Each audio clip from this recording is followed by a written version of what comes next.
¿Qué tal?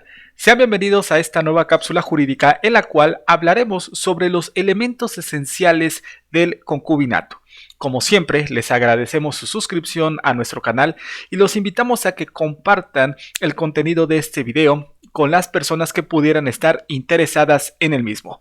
Y para comenzar, haremos referencia respecto de la información que encontrarán en este video, en el cual hablaremos sobre el concepto de concubinato, los elementos para la constitución del concubinato, así como sus requisitos, así como los efectos de esta figura jurídica. Muy bien, pues en cuanto al concepto, ustedes lo pueden encontrar aquí en la pantalla y podemos referirlo como aquella unión de hecho o de facto entre dos personas que de forma voluntaria deciden realizar una vida en común o también llamada comunidad de vida. Lo vamos a estar abundando un poco más adelante. Unión que generará efectos jurídicos siempre y cuando se cumplan los requisitos señalados por la ley.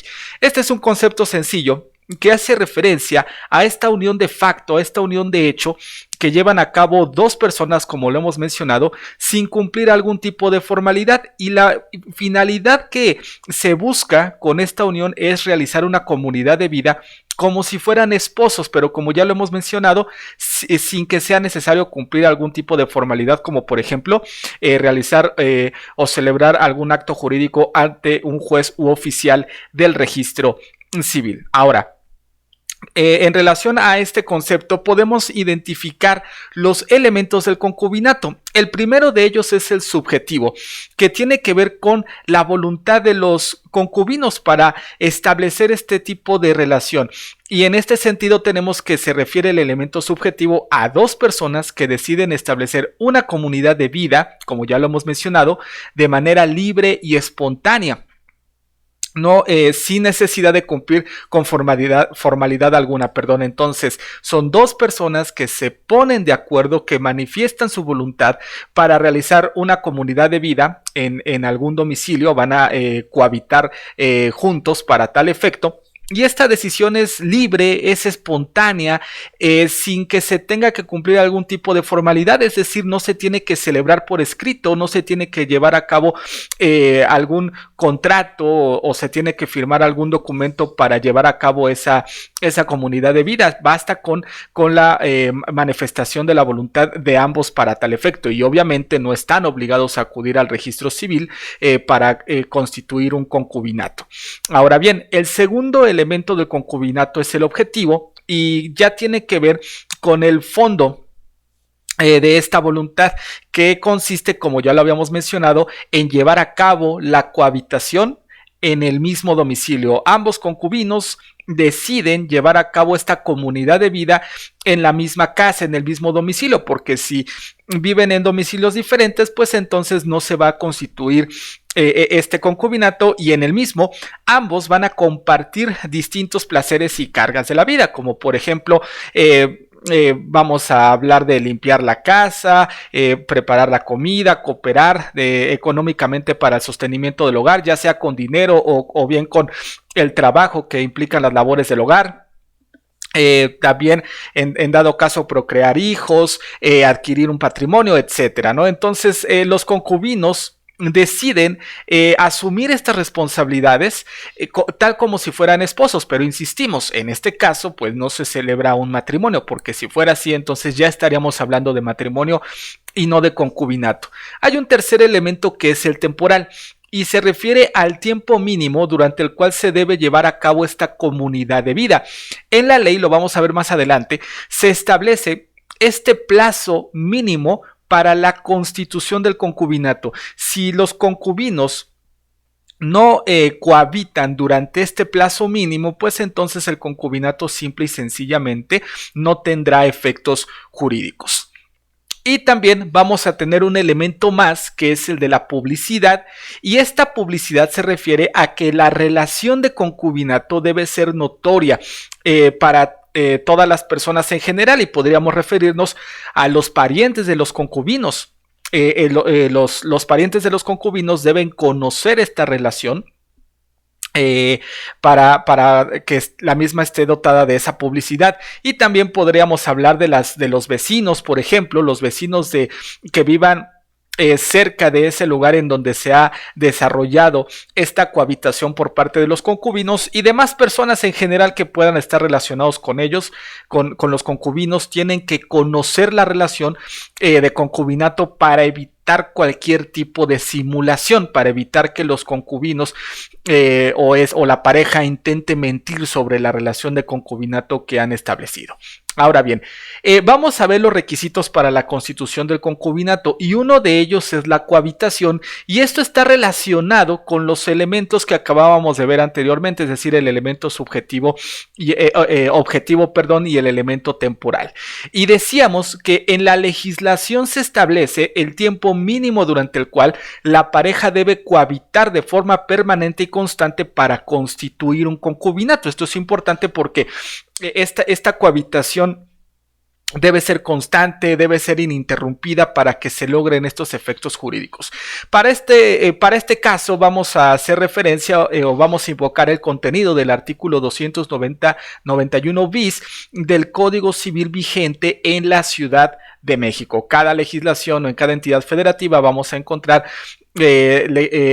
una parte normativa en donde se regula el concubinato y se establezca este tiempo mínimo. En este caso específico haremos referencia a la legislación de la Ciudad de México y como podemos darnos cuenta del contenido de este precepto legal, encontramos que el tiempo mínimo de cohabitación para la constitución de un concubinato es de 2 años.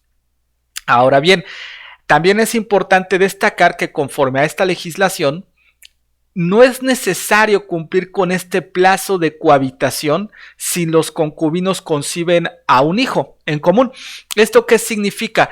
Que si al año el menor nace, es decir, si al año de la cohabitación los concubinos procrean a un menor, pues entonces con eso será suficiente, o el simple alumbramiento o el nacimiento de ese menor será suficiente para que se constituya el concubinato y ya no tendrán que esperar los 2 años para que se reconozcan los efectos jurídicos de esta relación de hecho. Ahora bien, también es importante destacar otro de los requisitos señalados en la ley para la constitución de un concubinato, y este se refiere a que la pareja, ambos, no deben tener impedimento alguno para contraer matrimonio. El caso típico podría ser el siguiente, que si los concubinos quieren establecer esta relación de hecho, ninguno debe estar casado previamente con una persona distinta. Si es así, es decir, si uno de los concubinos contrajo matrimonio con una persona, entonces no se reconocerán los efectos jurídicos de ese concubinato. Así se encuentra regulado en la mayoría de los códigos civiles en la República Mexicana. Sin embargo, cabe destacar que la Suprema Corte de Justicia de la Nación, específicamente la primera sala, realizó una interpretación en relación a este tipo de regulaciones sobre los impedimentos o la falta de impedimentos para constituir un concubinato.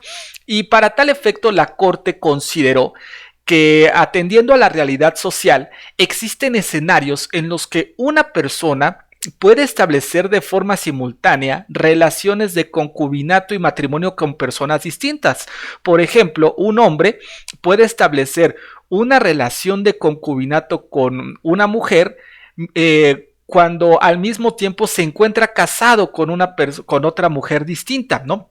El motivo puede ser cualquiera. Por ejemplo, se separó de su esposa, nunca se divorció y posteriormente constituyó una relación de concubinato con una mujer distinta. No necesariamente esto implica que tenga una relación simultánea donde cohabite con ambas, ¿no? Podría suceder este escenario en donde insistimos, se casó, posteriormente se separó de su esposa, nunca se divorcia y ya y meses o años después constituye un concubinato, ¿no? Esto lo observó la Corte y consideró que era un escenario frecuente en la sociedad mexicana. Ante este panorama, la primera sala de la Corte consideró que es inconstitucional aquella disposición que establece que el concubinato es una relación de hecho o unión de hecho entre dos personas libres de matrimonio y sin impedimentos para contraerlo. ¿Por qué? Porque, como decíamos, la realidad nos ha demostrado que existen, por ejemplo, hombres que mantienen una relación de concubinato cuando están casados con otra persona. Y si entonces desconociéramos la relación de concubinato, pues esto afectaría a la mujer que ella sí quería establecer un concubinato con un hombre que era casado. Probablemente sabía o no que era casado, pero al final de cuentas se estableció un concubinato con él. ¿Por qué? Porque transgrede los principios de igualdad y no discriminación, ya que este tipo de disposiciones, interpretó la primera sala de la Corte, otorga mayor protección a las familias conformadas por la unión matrimonial en comparación con las familias conformadas por el concubinato. Dicho en otras palabras, como si mereciera mayor protección una mujer casada que una mujer concubina, ¿no? Entonces la Corte consideró que esto era discriminatorio hacia las concubinas. Y además que este escenario también impide el reclamo de alimentos en la vía judicial en favor del concubino o la concubina que resulte afectado. Por ejemplo, si una mujer constituye un concubinato con un hombre casado y después le exige alimentos a esa persona que considera su concubino, y al contestar la demanda el concubino dice: ¿sabes qué? No te puedo proporcionar una pensión porque yo estaba casado con otra persona y entonces nuestro concubinato era nulo. Esto pues obviamente afectaría a la concubina o a la persona que pretendía constituir el concubinato y ahora reclama alimentos. Lo estaría afectando e incluso podríamos poner en riesgo su propia vida, porque sabemos que los alimentos constituyen uno de los medios idóneos para lograr la subsistencia de las personas. Muy bien. Ahora hablaremos un poco sobre los efectos del concubinato, y tenemos que el concubinato genera derechos alimentarios entre los concubinos, como ya lo decíamos anteriormente. ¿Cuáles son estas obligaciones que derivan alimentarias que derivan del concubinato, o cuál es el contenido de esta obligación alimentaria? Pues bueno, tenemos que es la comida, el vestido, la habitación o el lugar en donde van a vivir, la atención médica, la atención hospitalaria y los gastos de embarazo y parto de ser el caso. Estas obligaciones las asumen los concubinos una vez que se constituye esta relación. De hecho, otro efecto del concubinato es que genera derechos sucesorios entre los concubinos, sobre todo cuando estamos hablando de la sucesión intestamentaria. La ley establece o regula derechos en favor de los concubinos. Cuando alguno de ellos no haya otorgado testamento, el otro podría adquirir estos derechos sucesorios para obtener o ser declarado como heredero o heredera. Y pues bueno, tenemos también como un efecto más que el concubinato genera todos los derechos y obligaciones inherentes al matrimonio. Para tal efecto, siempre que sea aplicable, el concubinato tendrá los mismos efectos que una relación de matrimonio. Y pues con esto concluimos el contenido de este video. Como siempre, les agradecemos su amable atención y de nueva cuenta los invitamos a que se suscriban a nuestro canal y activen la campana de notificaciones con la finalidad de que estén enterados de nuestro nuevo contenido. Muchas gracias y hasta la próxima.